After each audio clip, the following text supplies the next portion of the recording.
जय श्री राम मित्रों, स्वागत है आप सभी का एक बार अध्यात्म गुरु यूट्यूब चैनल में। दोस्तों, आपने दशरथ जी के विवाह के बारे में काफ़ी कहानियाँ और कथाओं को सुना होगा, लेकिन आज मैं जिस कथा के बारे में आपको बताने जा रहा हूँ यह कथा बहुत अलग ही है। दोस्तों, आपने सुना होगा कैकेयी का विवाह और माता कौशल्या का विवाह जो राजा दशरथ जी के साथ हुआ था, लेकिन आज जो कथा मैं आपको सुनाने जा रहा हूँ वह कथा माता सुमित्रा के विवाह के प्रसंगी है।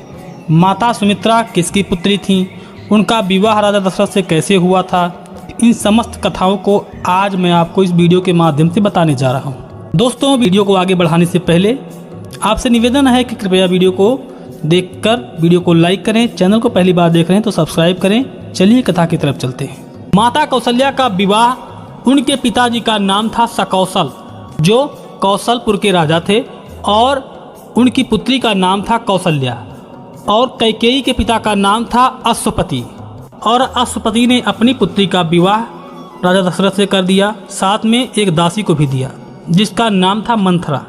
इसके बाद राजा दशरथ सुखपूर्वक अयोध्या में निवास कर रहे थे। एक दिन सिंघल राज्य के राजा सुमित्र के अत्यंत रूपवती सुमित्रा नाम वाली एक योगी कन्या थी। कन्या को देखकर राजा मन ही मन विचार करने लगे कि कन्या के योग्य वर इस समय हमें कहाँ प्राप्त होगा। चक्रवर्ती राजा दशरथ को सभी जानते थे, उनका नाम सुनकर राक्षस तथा गंधर्व कांपते थे। तब शीघ्र ही राजा ने ब्राह्मण को बुलाकर अयोध्या नगर जाकर राजा दशरथ को लाने के लिए कहा। राजा की आज्ञा पाकर ब्राह्मण प्रसन्नतापूर्वक चल दिया और शीघ्र ही अयोध्या नगर में जा पहुंचा। ब्राह्मण को देखकर राजा दशरथ ने उसे प्रणाम किया। आशीर्वाद देते हुए ब्राह्मण ने अपना नाम बताते हुए कहा, मैं सिंघल देश का राजपुरोहित हूँ, आपको ले जाने हेतु हम यहाँ आए हैं। राजकुमारी सुमित्रा परम सुंदरी है, उसके रूप सौंदर्य से सिंघल नगरी अलौकिक है। राजकन्या की समता का रूपवान वर किसी देश में नहीं है, अतः अत्यंत प्रसन्नता के साथ राजा उसे आपको प्रदान करेंगे। कन्या के विषय में सुनकर राजा दशरथ प्रसन्नतापूर्वक सुमित्रा के पति बनने की इच्छा करने लगे। पीछे कौशल्या और कैकेयी को भी ज्ञात हो गया।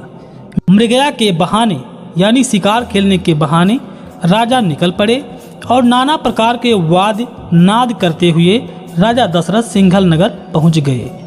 आने का समाचार सुनकर सिंघल नरेश ने अर्घ्यपाद्य प्रदान करके उनकी पूजा की। दशरथ का मनमोहक लवण्य देखकर लोग कहने लगे, भाग्यवश कन्या के योग्य वर मिल गया है।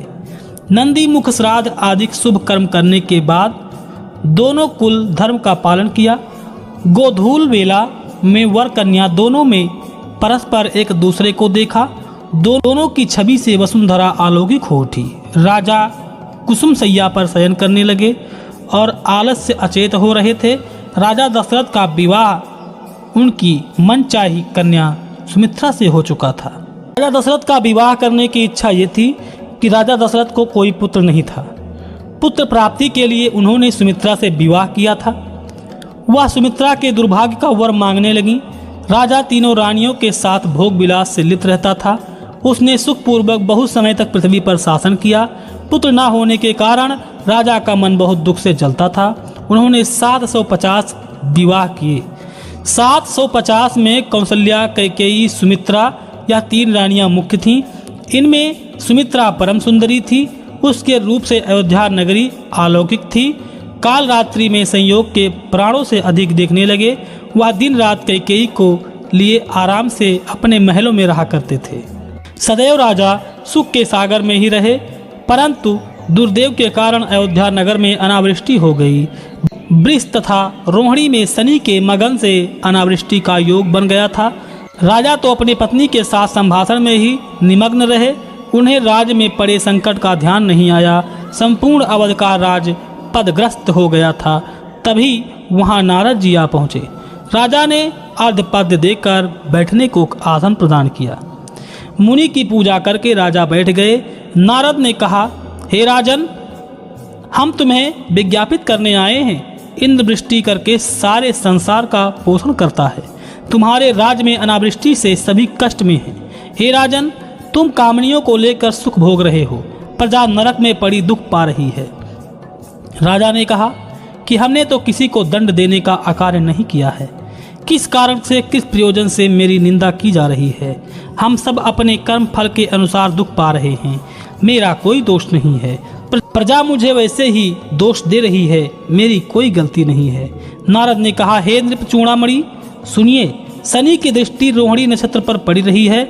इसी कारण से राज्य में अनावृष्टि हो गई है और प्रजा दुखी हो रही है। ऐसा कहकर नारद जी चले गए। राजा दशरथ छत पर चढ़कर राज्य का निरीक्षण करने के लिए निकले। वह उत्तर दिशा में गहन वन में गए। वहां राजा ने जल जंतु तथा पशु पक्षी की दशा को देखा। नदी सरोवर सब जल में अभाव से सूखे पड़े थे। दिवसान की बेला में राजा वृक्ष के नीचे बैठा। उस वृक्ष की डाल पर सुख और सारिका नाम का 2 पक्षी वहां पर बैठे हुए थे। रात्रि के शेष होने पर पक्षियों की निद्रा भंग हो गई। पक्षिणी ने अपने पक्षी से कहा, इस वन में रहते हुए हमें बहुत काल बीत गया है। नित्य उपवास करके कितना कष्ट भोगते रहेंगे। सूर्यवंश के राज्य में मैंने कभी दुख का अनुभव नहीं किया। 14 वर्ष अन्न जल के अभाव में बीत गए। अनावृष्टि के कारण वृक्षों में फल नहीं है। नद सरोवर जल नहीं है। राजा प्रजा को पालन पोषण करने की चेष्टा नहीं कर रहा है। रात दिन स्त्री को लेकर अंतःपुर में पड़ा रहता है। कष्ट पाकर और कितने दिन अनाहार बीत जाएंगे। अतः हे स्वामी, चलो किसी दूसरे स्थान पर चलते हैं। पक्षी ने कहा, हे प्रिय, मेरी बात सुनो। क्या मैं तुम्हारे कहने से इस वन को त्याग दूं? सतयुग से हम इसी वन में वास करते हैं। यहाँ पर हमारी 50 पीढ़ियाँ बीती हैं। यह दुख मेरा ही नहीं, संसार दुखी है। इस दुख से राजा का मन भी दुखी है। यहाँ हमारा जन्म हुआ है, यहीं भी हमारी मृत्यु होगी। तुम्हारे कहने से मैं इस वन को छोड़कर नहीं जाऊंगा। पक्षिणी ने कहा, हे स्वामी, मेरी बात सुनो। पातक के राज्य में रहने से जीवन नष्ट हो जाएगा। जल के बिना श्वास रुद्ध हो जाएंगे, प्राण व्याकुल हो जाएंगे। चलिए सागर तट पर चलते हैं और जल पिए। वह दोनों इस प्रकार चर्चा कर रहे थे। वृक्ष के नीचे राजा दशरथ उसे सुन रहे थे। राजा दशरथ ने कहा कि यह तो नारद जी की बात प्रत्यक्ष सामने आ गई। पक्षी द्वारा मेरी निंदा की जा रही है।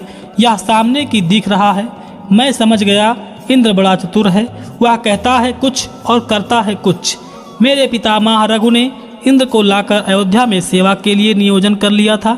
यदि मैं आज इंद्र को पकड़कर अपने घर में ले आऊं तो मेरा नाम दशरथ नहीं। रात्रि बीत जाने पर भोर होने पर राजा दशरथ का मन दुखी हो गया। प्रातःकाल होने पर राजा ने दोनों पक्षियों को देखा। तब पक्षी ने कहा, अरे पापनी पक्षिणी, मेरी बात सुन। तूने पक्षिणी होकर राजा की निंदा की है। वह सब कुछ दशरथ ने अपने कानों से सुना है। राजा शब्द भेदी बाण चलाकर प्राण हल लेगा। प्राण के मोह से पक्षी ऐसा कहते हुए अंडे बच्चों को चोंच में दबाकर आकाश में उड़ गया। त्रस्त होकर पक्षी भाग जा रहा था। तब राजा ने हाथ उठाकर उसे आश्वासन दिया। दशरथ ने कहा, हे पक्षी, तुम भयभीत होकर मत जाओ, अपने आवास में आकर बैठो। अरे पक्षिणी, तेरी बातों का कोई दोष नहीं है। तेरी बातों से ही अब मुझे ज्ञान आ गया है। इस वन में जितने भी आम और कटहल हैं, सभी आज से पक्षियों को दे रहा हूँ। पक्षियों को प्रबोधित करने के पश्चात उन्होंने अपने वास स्थान में रखकर राजा दशरथ इंद्र के नगर में जा पहुँचे। दोस्तों, यह वीडियो बड़ा हो जाएगा, इसलिए मैं सुमित्रा के विवाह के बाद का प्रसंग यहाँ से समाप्त करता हूँ। अगर आपको इसका भाग 2 चाहिए, यानी दूसरा भाग चाहिए, तो कमेंट में पार्ट 2 जरूर लिखें, तो मैं ज़रूर आपके लिए इसका दूसरा पार्ट बनाऊँगा। दोस्तों, अगर वीडियो अच्छा लगा हो तो वीडियो को लाइक करें, चैनल को सब्सक्राइब करें और जाते जाते कमेंट में जय श्री राम जरूर बोल के जाना। लेते हैं विदा। जय श्री राम। राजा दशरथ